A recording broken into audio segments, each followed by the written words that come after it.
Hello everyone, welcome to easy academic solution. আশা করছি তোমরা সবাই অনেক বেশি ভালো আছো। তো আজকের এই ভিডিওতে আমরা মূলত আলাপ করব তোমরা যারা পঞ্চম ও অষ্টম শ্রেণীর শিক্ষার্থী আছো, তোমাদের তো অনেকের বৃত্তি পরীক্ষা শুরু হবে। তো পঞ্চম শ্রেণীর আমরা একটা কি শুনেছিলাম যে তোমাদের বৃত্তি পরীক্ষাটা স্থগিত হতে পারে। তো এ নিয়ে আমরা বিভিন্ন জল্পনা কল্পনা বা বিভিন্ন নিউজ দেখেছিলাম, কিন্তু অফিসিয়াল ভাবে কিন্তু আমরা কোনো নোটিশ পাইনি। তো তোমরা যারা পঞ্চম শ্রেণীর শিক্ষার্থী আছো এবং অষ্টম শ্রেণীর শিক্ষার্থী আছো, তোমাদের এবং যারা মাদ্রাসার শিক্ষার্থী আছে বা ইবতেদাইয়া এবং দাখিলা, তো তাদের জন্য একটা নির্দেশনা আছে। তো পঞ্চম শ্রেণীর ইবতেদাইয়ার এবং দাখিল অষ্টমের যদি পরীক্ষা হয় এবং যারা নরমাল যারা পঞ্চম শ্রেণীর শিক্ষার্থী আছে, তোমাদের বৃত্তি পরীক্ষাটাও কিন্তু তাহলে হবে। ঠিক আছে? তো তোমাদের বৃত্তি পরীক্ষাটাও হওয়ার সম্ভাবনা আছে। তারপরেও আমরা একটু বিস্তারিত পড়ছি এখানে কি বলা হয়েছে। তো এখানে বিষয়টা আমরা একটু দেখার চেষ্টা করি। বিষয়টা কি বলা হয়েছে দেখো, এটা নির্দেশনাটা দেওয়া হয়েছে 17 ডিসেম্বর 2025 সালের ইবতেদাইয়া পঞ্চম ও দাখিল অষ্টম শ্রেণীর বৃত্তি পরীক্ষা সুষ্ঠু ও সুন্দরভাবে সম্পন্ন করার জন্য কেন্দ্র সচিবের প্রতি নির্দেশনা। অর্থাৎ ধরো ইবতেদাইয়ার পঞ্চম শ্রেণীর যদি পরীক্ষাটা হয়, তাহলে তোমরা যারা সরকারি প্রাথমিকের আছো তোমাদেরও কিন্তু পরীক্ষাটা হবে। তো কি কি নির্দেশনা আছে আমরা পরীক্ষার নির্দেশনাগুলো একটু দেখার চেষ্টা করি। 2025 সালে ইবতেদাইয়া পঞ্চম শ্রেণীর বৃত্তি পরীক্ষা পঞ্চম শ্রেণীর পূর্ণাঙ্গ পাঠ্যসূচি অনুযায়ী অর্থাৎ ফুল সিলেবাসে হবে। অর্থাৎ এই যে বিভিন্ন যে বিষয়গুলো আছে কি কি বিষয় হবে, এবং পরীক্ষা হচ্ছে 10টা থেকে শুরু হবে। অর্থাৎ এটা কিন্তু যারা মাদ্রাসায় আছে তাদের জন্য নির্দেশনা। তো আমার মনে হচ্ছে যদি মাদ্রাসা শিক্ষার্থীদের পরীক্ষাটা হয়, তাহলে তোমাদেরও পরীক্ষাটা হওয়ার সম্ভাবনা আছে। তারপরেও আমরা একটু বিস্তারিত আরো পড়ি কি বলা হয়েছে। তারপরে কি কি বিষয় এখানে বলা হবে দেখো, এই বিষয়গুলো দেয়া আছে। এবং যে 7 দিন পূর্বে যে বিভিন্ন যে নির্দেশনা দেয়া আছে এগুলা বলা হয়েছে। এবং যে এ প্রশ্নপত্রের ২ সেটের পরীক্ষা হবে, অর্থাৎ একেকজনের একেক সেট পড়তে পারে। এজন্য ২ সেটের ব্যবস্থা রাখতে হবে। এবং আরো কি কি আছে যে পরীক্ষার দিনগুলোতে ট্রেজারি অফিসার উপস্থিত ওই দিনের প্রশ্নপত্রের ৪ কোর্স সেট, পঞ্চম শ্রেণীর ২ সেট ও অষ্টম শ্রেণীর ২ সেট সিকিউরিটি খামে গ্রহণ করতে হবে। অত্যন্ত সতর্কতার সাথে ট্রেজারি হতে পুলিশ প্রহারা সহ প্রশ্নপত্রের প্যাকেট সিকিউরিটি খাম কেন্দ্রে আনতে হবে। এবং বোর্ড কর্তৃক প্রেরিত এসএমএস মোতাবেক প্রশ্নপত্রের সেট কোড ব্যবহার করতে হবে, এবং এসএমএস পাওয়ার পর প্রশ্নপত্রের প্যাকেট খুলতে হবে।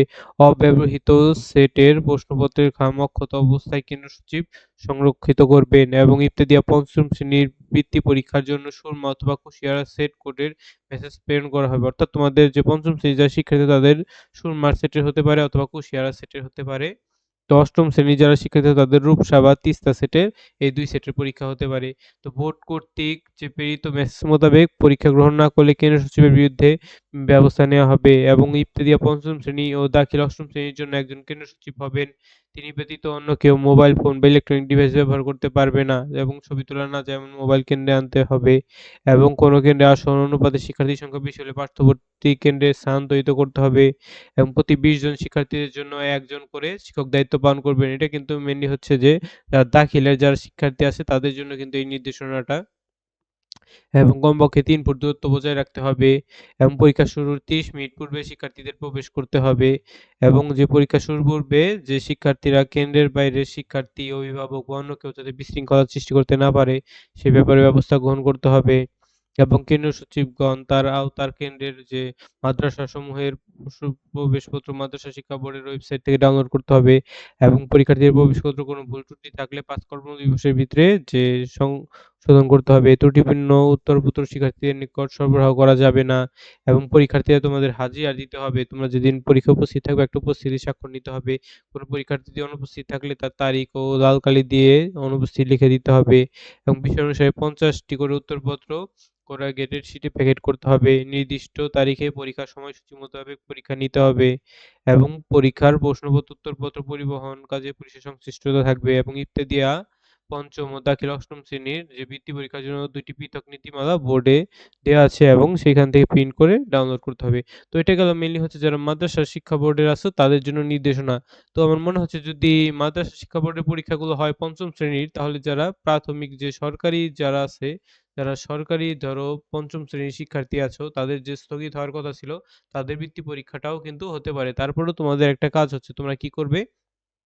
তোমাদের ধরো যাদের স্কুল আছে, স্কুল কাছাকাছি তোমরা স্কুলে গিয়ে তোমরা খবর নেবে। ঠিক আছে? স্কুলে গিয়ে তোমরা খবর নেবে যে আসলে বৃত্তি পরীক্ষাটা কি হবে, কি হবে না। তোমাদের স্কুল এই সম্পর্কে বিস্তারিত একটা বলতে পারবে যে আসলে বৃত্তি পরীক্ষাটা কি নরমাল পঞ্চম শ্রেণীর হবে, কি হবে না। তারপরেও তোমরা পরীক্ষার প্রস্তুতি নিতে থাকো। ঠিক আছে? যারা সরকারি পঞ্চম শ্রেণীর যারা ধরো সরকারি যারা স্কুলে আছো, তারাও কি করতে থাকো? তারা এই পঞ্চম শ্রেণীর বৃত্তি পরীক্ষার প্রস্তুতি নিতে থাকো। তোমাদের ২১ তারিখ পরীক্ষাটা হবে ধরে নিয়েই তোমরা আগাতে থাকো। ঠিক আছে?